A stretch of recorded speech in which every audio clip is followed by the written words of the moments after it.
বিরুদ্ধে কাস্তাতুরি তারা চিহ্নে ভোট দিন।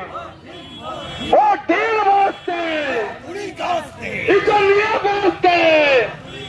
আরে মা বোনেরা শুনে রাখো, তোমরা পেলে লক্ষ্মীর ভান্ডার ছেলে যুব সমাজ চলে গেল জমের আন্ডার। এর প্রতিবাদে কাস্তাতুরি তারা চিহ্নে ভোট দিন।